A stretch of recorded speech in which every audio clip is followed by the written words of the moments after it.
sehingga menuangkan siapa ahadukum alaiha atas atas wadah. Kami ulangi, menuangkan siapa ahadukum alaiha atas tangan, alaiha atas tangan, atas yadahu salasa marot 3 kali. Fa'innahu, karena sesungguhnya ahad la yadri, tidak mengetahui dia ahad aina batat, di mana bermalam apa yaduhu, tangannya ahadukum, atau tangannya seseorang itu. Ketika seseorang dari kalian bangun dari tidurnya, maka dia jangan langsung memasukkan tangannya ke dalam wadah air yang berisi air wudhu. Jadi inak ini ya kalau sekarang seperti ember, bukan bak mandi yang airnya banyak, yang airnya lebih dari 2 kulah, bukan. Jadi inak ini wadah air, wadah kecil yang isi airnya itu kurang dari 2 kulah. 2 kulah ya kurang lebih 200 liter kurang lebihnya.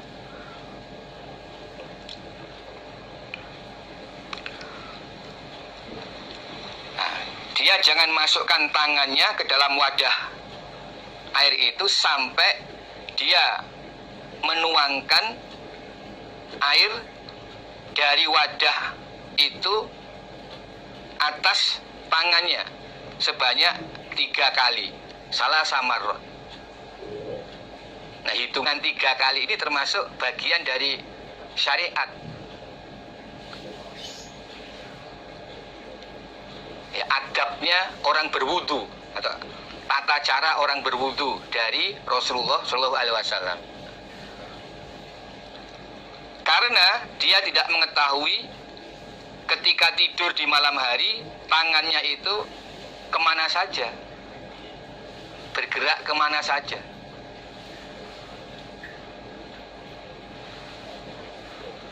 Jadi sabda Nabi ini memberikan aturan ketika seseorang baru bangun tidur, terutama di malam hari, lalu dia akan berwudu, jangan langsung memasukkan tangannya ke dalam wadah air, tapi dia harus menuangkan air dari wadah itu ke tangannya sebanyak 3 kali dulu. Umpama tangan kanan yang nanti akan digunakan untuk nyiduk dari air itu. Nah, jadi wadahnya dipegang, dituangkan ke tangan kanan. Ini umpama ini wadah yang dipegang tangan kiri, nah, lalu dituangkan ke tangan kanan. Tujuannya apa? Ya untuk membersihkan tangan kanan ini. Karena pada waktu malam hari, nah, dia tidak tahu kemana tangan kanannya itu meraba-raba. Mungkin meraba sesuatu yang najis, dia kan nggak bisa tahu. Nah, maka supaya air wudhu yang hanya dalam wadah kecil itu tidak terkena najis,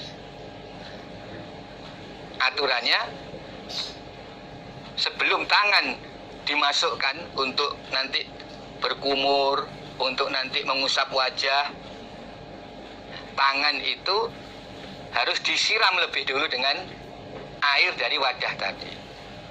Dan Nabi membuat aturan menyiramnya sebanyak 3 kali. Nah, dari hadis ini Imam Nasai mengambil hukum atau istimbat hukum bahwa hadis ini juga bisa menjadi dalil bahwa tidur itu membatalkan wudhu. Karena di sini disebutkan ketika seseorang itu bangun tidur, aturannya pada waktu wudhu dia jangan langsung masukkan tangan ke dalam wadah air. Berarti setelah tidur kalau mau sholat itu wajib wudhu. Ini perlu diperhatikan bagaimana cara pengambilan hukum dari hadis ini.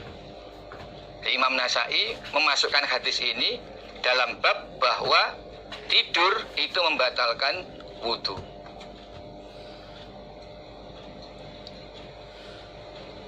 Adapun keterangannya,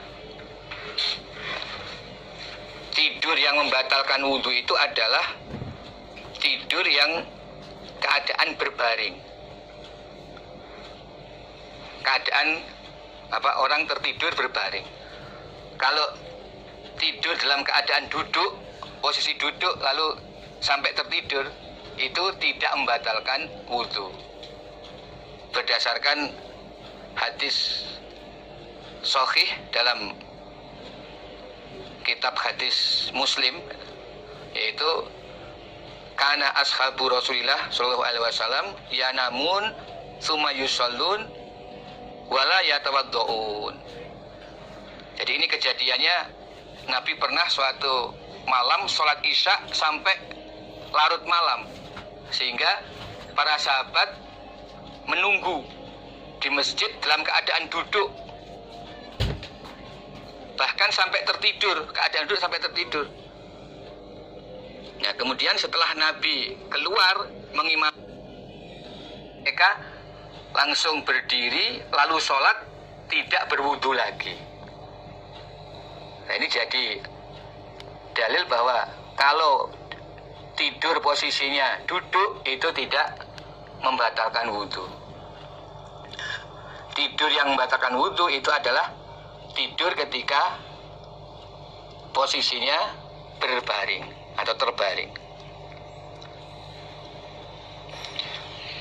Al-wudhu min masjid zakar. Wudhu karena memegang zakat. Akhbarona, memberi kabar kepada kami Imam Nasai siapa Harun ibnu Abdillah, haddatsana, memberi cerita kepada kami siapa Ma'nun. Amba'ana, memberi kabar kepada kami Ma'nun siapa Malik. Kemudian ini khiwalah, ganti isnad. Wal Haris ibnu Miskin, maksudnya wa akhbarona Al Haris ibnu Miskin, dan memberi kabar kepada kami Imam Nasai siapa Al Haris ibnu Miskin, qiraatan alaih wa ana asma'u, sebagai bacaan atas Haris bin Miskin, alaih atas Haris bin Miskin, wa ana sedangkan aku Imam Nasai asma'u mendengar aku. Itu koma. Jadi ketika Imam Nasai mendapatkan hadis dari Haris bin Miskin, beliau mendengarkan dari seorang murid Haris bin Miskin yang lain yang membacakan hadis itu kepada Haris bin Miskin. Jadi pada waktu Haris bin Miskin memangkulkan hadis ini, dia tidak membaca langsung. Guru tidak membacakan langsung kepada murid, tetapi ada seorang murid, dalam hal ini ya temannya Imam Nasai, membacakan kepada Haris bin Miskin, lalu Imam Nasai ikut mendengarkan. Dengan cara demikian berarti Imam Nasai juga sudah mangkul hadis itu dari Haris bin Miskin.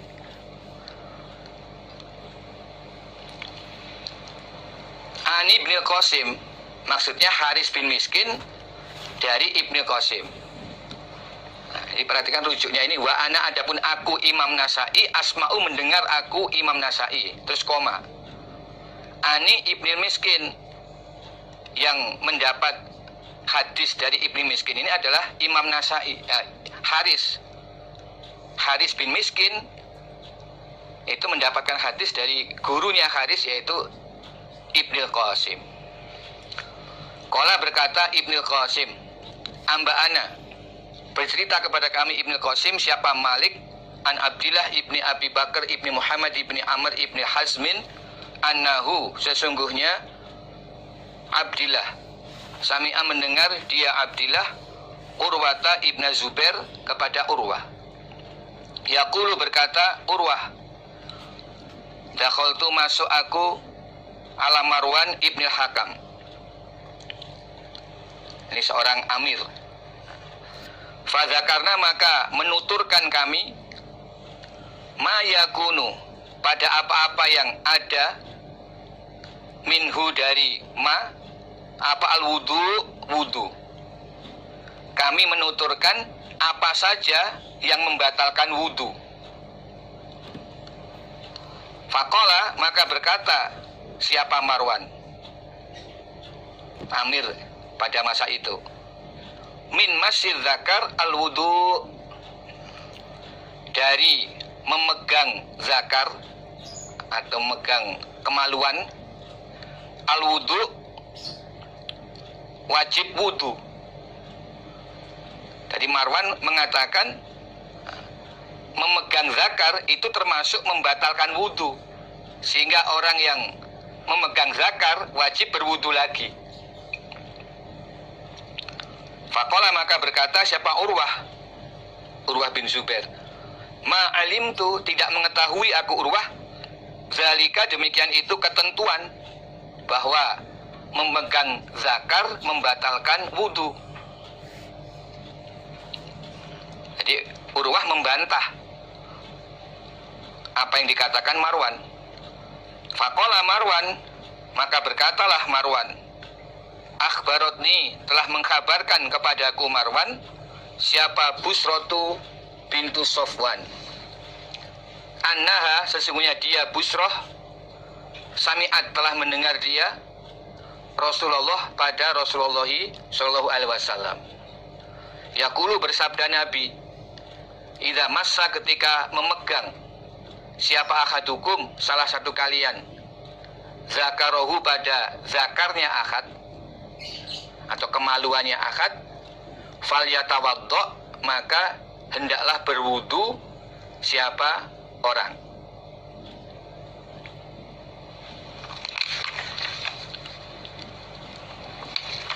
Jadi menurut hadis yang diriwayatkan oleh Busroh bintu Sofwan, bahwa Nabi bersabda, ketika seseorang memegang zakarnya, nah ini maksudnya memegang zakar secara langsung tanpa penghalang.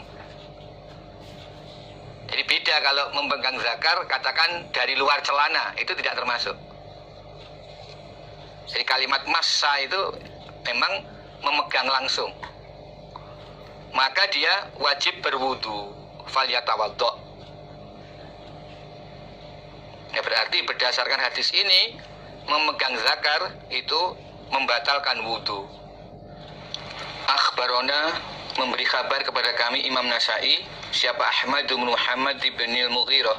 Qala, berkata Ahmad, haddasana, menceritakan hadis kepada kami Ahmad, siapa Utsman ibnu Sa'id, an Syu'aib, an Zuhri. Qala, berkata Zuhri, akhbaroni, memberi kabar kepadaku Zuhri, siapa Abdullah ibnu Abi Bakar ibni Amr ibni Hazm, anahu, Abdullah, sami'a, mendengar dia Abdullah, Urwata ibn Zubair, pada Urwah. Yaqulu, berkata siapa Urwah, zakaro, menyebutkan siapa Marwan, yaitu Marwan ibnul Hakam, fi imaratihi, di dalam keamirannya Marwan, alal Madinah, di kota Madinah, anahu, bahwasanya yatawaddu, berwudu siapa orang, min masjid zakar, karena memegang zakar, yaitu idza afdo, ketika memegang, ilaihi, pada zakar, siapa ar-rajul,